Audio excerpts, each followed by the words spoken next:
Geno. Whoa. Geno. Whoa. 3 years, 85 million, 60 whatever guaranteed.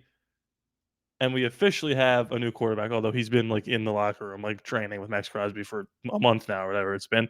Hello, everybody. Welcome back to another edition of Raiders Daily. I'm grabbing the torch or the baton or whatever from Mo Moten, and we are here. My name is Rodney. If you already knew that, thank you so much for coming back and checking out another live stream. Whether you're watching on Bleacher Report, get your questions in. If you're watching after the fact on YouTube, hit that like button and comment away. I need to ask you something right now. I've been tweaking a little, I've been trying to figure out the best lighting system here, tweaking a couple different things. Am I too dark? Am I too bright? Is it just right? Bars? Don't have to play at the game. Let me know if the lighting is good, and I will adjust accordingly to everyone in the chat. I already see some people talking up a storm. What's up, nation? Hope everybody's doing great. Rod, what's up, kiddo? Hope all is good with you. Everything's great, man. Hope all is good with you as well. Great day for the nation today. Great signing. Team friendly. SpyTech & Co. Get it. This free agency gets it. This front office gets it. Great job. Great job. All good? All right. We're going to keep this the way it is for now. Let's go. Dino. Just right, says my father. Hello to my father. Okay. Wavy twin. What's going on? I almost said wavy train. Now you got me thinking of gravy trains. I am hungry. I'm going to have a little dinner after this. Because frankly, I deserve it. Geno Smith has signed a new contract. I say we just get right into it. Then we're going to put a poll out. I'm also going to discuss where he fits in average annual salary with everybody else. I'm also going to discuss his successor because we've been talking a lot about drafting a quarterback to sit under Geno Smith for a couple of years. And now that we know Geno Smith is under contract for 3 years in total, 1 year this year, 2 years extended, 3 years in total. When is the best time to find a successor? Because everybody's saying it should be this draft. That might not be the case if you want to just hear me out. But first things first. Let's officially read the news.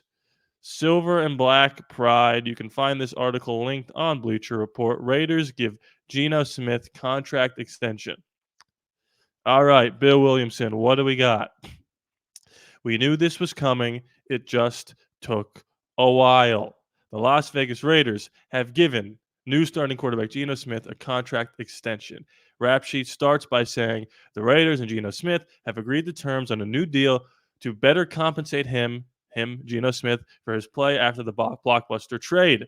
Smith gets a 2-year extension and a deal done by his agents.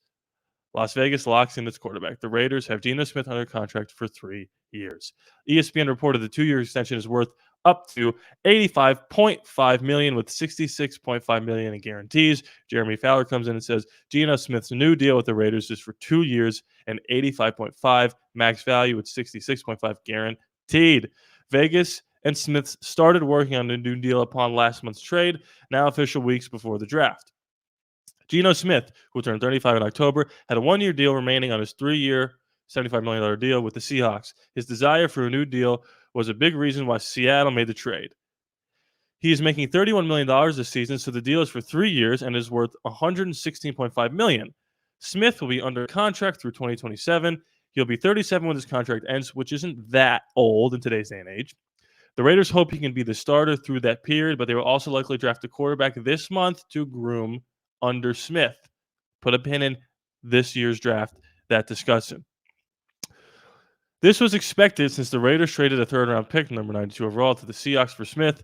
The trade was agreed upon March 7th, which is, really dang near a month ago, and became official when the new league year began March 12th. The deal got done 5 days before the Raiders start their offseason program, in which Smith is expected to be a part of. Okay, let me read that again.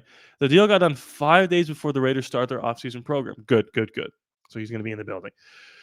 New Raiders coach Pete Carroll is clearly comfortable with Smith. The journeyman found his groove in Seattle, where he played from 2020 to 2024, the first 4 years under Pete Carroll. Smith who has often raved about Carroll's influence on him, has been Seattle starter the past 3 seasons. The new deal backs up with Carroll, and the Raiders' new general manager, John Spytek, had said they expect Smith to be the Raiders' quarterback for a while. He went 28-24, Seattle starter, blah, blah, blah, blah, blah. Okay.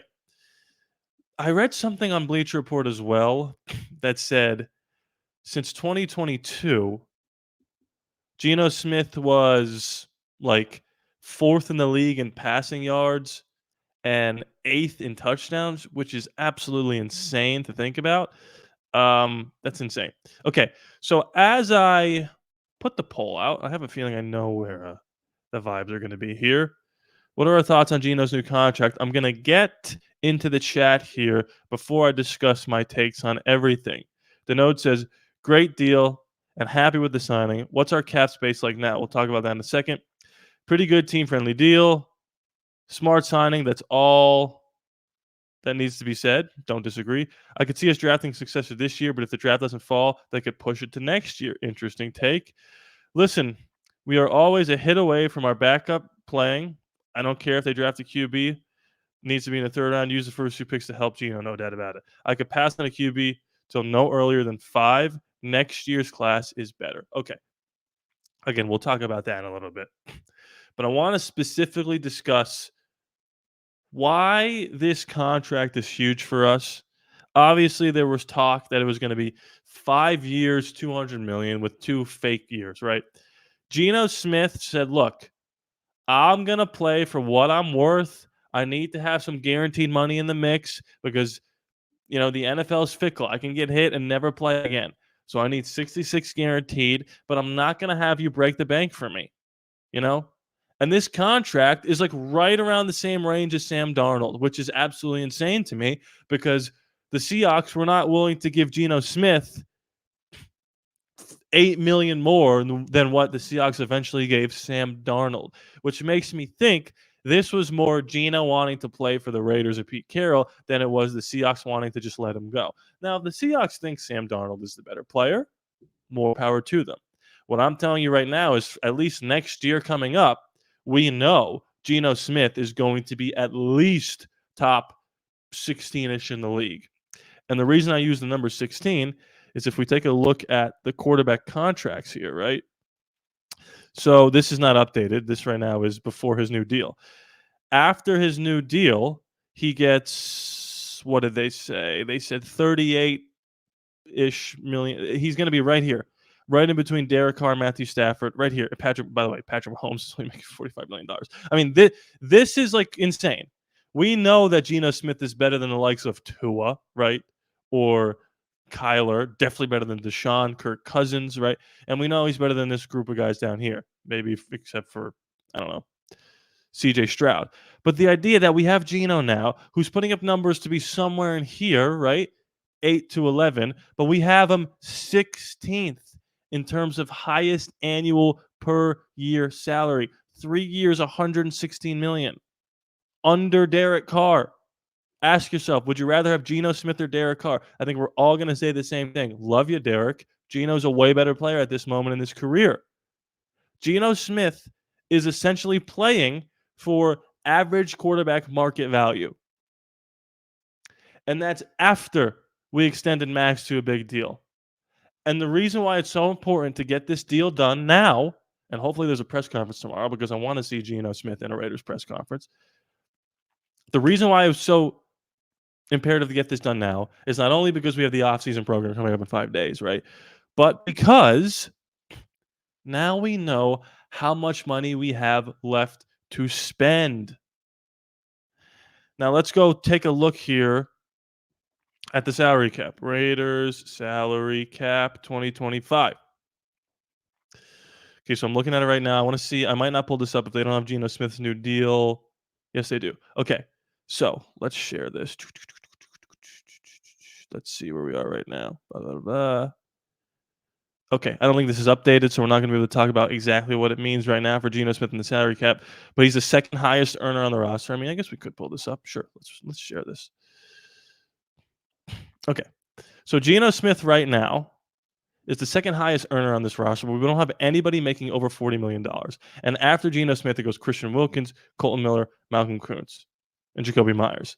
Like, this shows you how flexible we are now, especially with guys like Brock Bowers, right? Making $4 million. Obviously, he's on a rookie deal. We've got flexibility now to be able to go get that wide receiver to finally fill out this roster. Okay, can we not see? All right, whatever. So look, Geno Smith, 31 million, base salary 14 this year. So that's what he's getting this year. He's getting 14 base salary this year. His cap hit is 11% of our cap. That's not that bad, guys. Especially for someone who's been, again, playing as well as he has the last 2.5 seasons. And the idea that he was like, look, pay me 16th best quarterback money, just give me the guaranteed, the 66 whatever guaranteed, and I'm going to ball out for you. He's already been in the facility working out. He's seen lifting weights with the Raider hat on. This guy not only is going to be a great player, but he's a player that people want to play for. I can't remember. I think this was on John Middlecoff's podcast.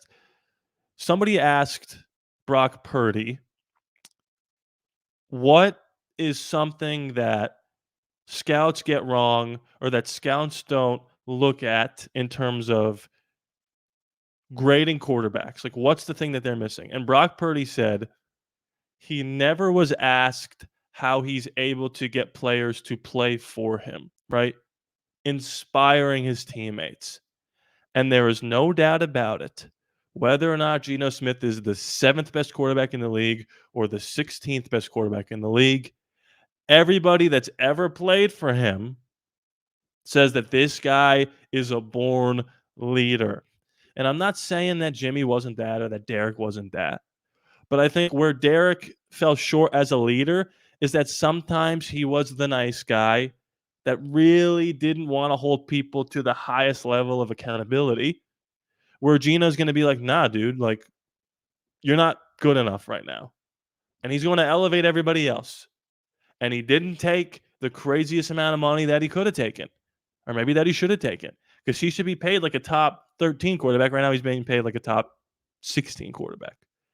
And those little margins matter when you're building a football team. And when you have a draft coming up where you have the 6th pick, you're going to have to pay somebody more money at 6 than you're going to have to pay somebody when you're drafting at 12 or 13 or 14, unless they trade back, right? Okay, so let's go back to the chat here. And obviously, I'm in between the like and love it. I think I do love Geno's new contract, and I agree with the way this poll is going so far. Seahawks did the right thing by him trading him to us, no doubt about it. Exactly, Geno wanted to be in Vegas. Love how having a hillbilly on the roster. Let's go Mountaineers. Okay, shout out West Virginia. With the cap going every year, this contract is perfect. Geno uses his legs a lot more than Derek Carr did. I agree. Let's bring in a veteran wide receiver, whoever he may want. Nail the draft and let's go. It's not easy to nail the draft, but we definitely have to. I keep saying we have to. I think we need to bring in another wide receiver. Now, I made a video on my Patreon. If you want to go join that, patreon.com/ALLaBorde Raiders, $5 to see all the exclusive videos I post on there, Patreon exclusives. I made a video discussing, and I can't remember if I talked about this last week on Friday. Remind me if I talked about this last week on Friday. I don't think I did. I made a video discussing Cam Ward is leading. Tennessee is in the final steps to potentially drafting Cam Ward. Okay, interesting. I made a video discussing, should we trade back and draft a wide receiver? Because we have T-Mac and we have Golden, right? Those are the two guys that are being mocked together. Golden ran a 4.29. T-Mac is more of a T. Higgins type player. Golden was compared to Chris Olave. Maybe they don't bring in another wide receiver and they just trade back to like 12 or 10 because the Bears or the Cowboys really want Genty, and they draft a wide receiver. So now you've got T-Mac or Golden with Jacoby Myers and Trey Tucker and, Brock Bowers.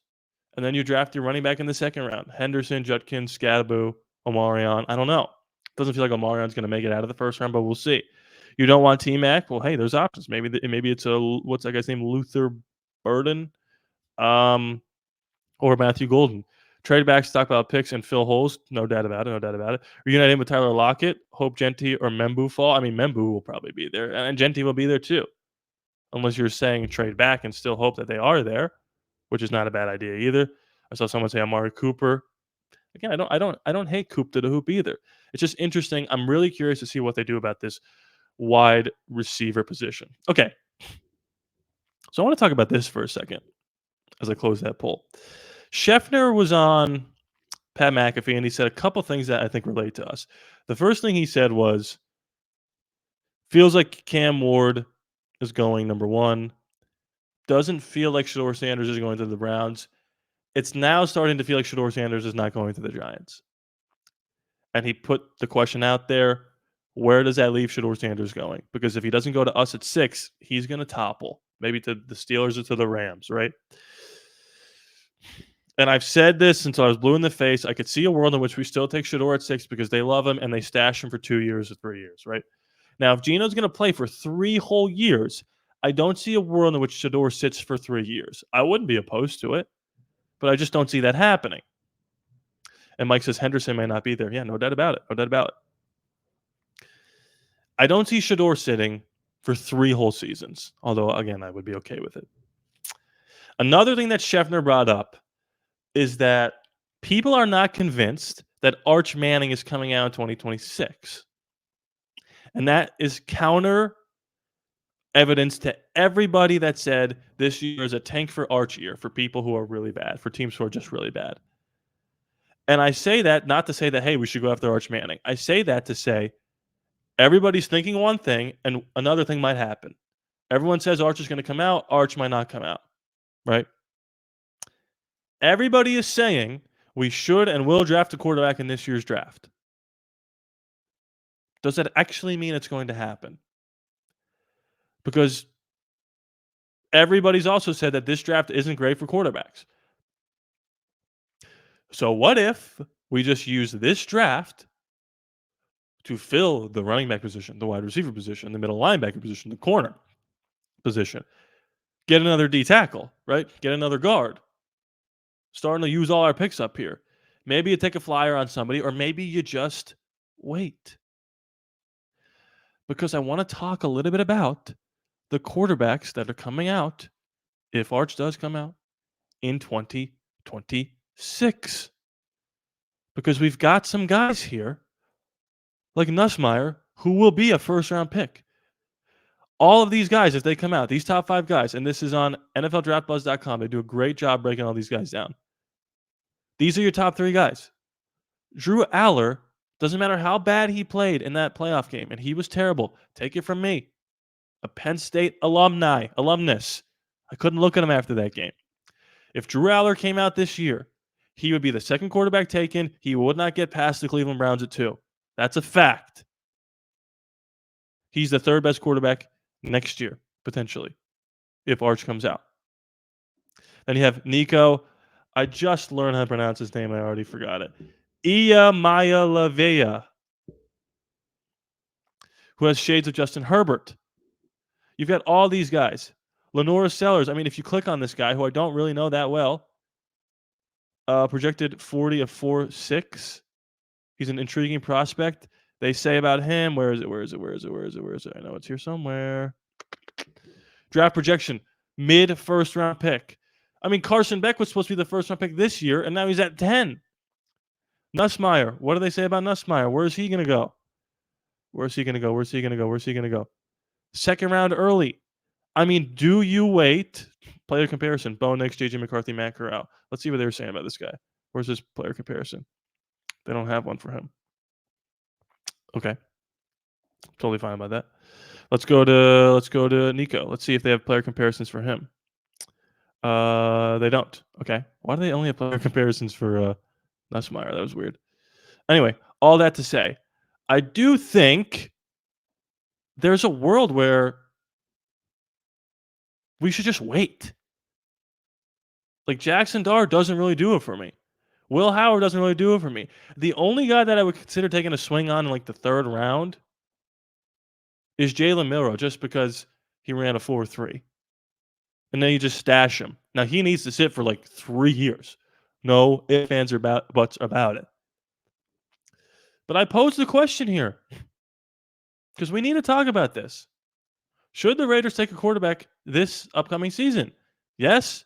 Depends on when, where, or wait till next year. Oh, and we've got contention and controversy in the poll. We've got a three-way split right off the bat. Let's see what people are saying. Fill the supporting cast on the offense for the future quarterback. Drew Aller will be a star. Aller, look, I don't hate Drew Aller next year. The problem is you're going to have to use your first round pick on him. I don't know if that's something that we're comfortable doing. There's a world in which they could do it, though. Jordan Love was drafted and then sat for 3 or 4 years behind Aaron Rodgers. Like I said, unless they are really comfortable with Aiden O'Connell as our backup, okay, but I've seen enough of AOC. Let's draft a kid from Oregon or Will Howard from Ohio State and develop them. Well, here's what I'll say about that. I promise you that they're comfortable with Aiden O'Connell being the backup. They're comfortable with him coming in for a game or two and winning you a game or two if Geno Smith goes down. I don't think they're comfortable letting Aiden O'Connell develop for 2 more years because by then you'll be 28 years old, which is why eventually they're going to need to draft a quarterback. Now, if they draft a quarterback this season, let's just pretend they take Jackson Dart in the second or third round, right? Jackson Dart will not be the backup quarterback. It will still be Aiden O'Connell because, again, Aiden showed you he could be a backup, no doubt about it. He could be a low-end starter, a high-end backup, and he's going to be a backup for 10 years in this league. You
Hello.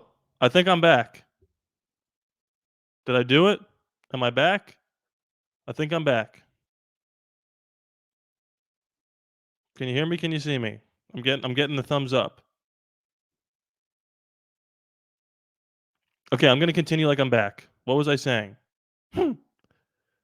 um, I just think there's a world when okay, I'm back. I think there's a world where You just wait. You just wait. Can you guys vote in that poll? Can you vote in this poll here? Oh, okay. I just refreshed it. Okay, so 60% of you guys are saying depends on when, where. I'll tell you this. I'm completely convinced that they should just go Genty at 6 or trade back, hope Genty's still there, or go wide receiver at 10 or 12.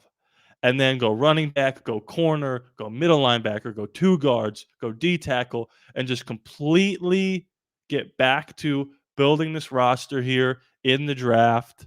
Go sign another free agent. And then if Jalen Milroe's not there, just wait, dude.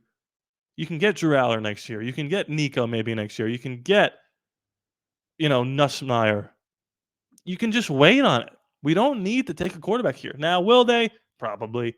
It'll be Jackson Dart or it'll be, Will Howard or Jalen Milroe.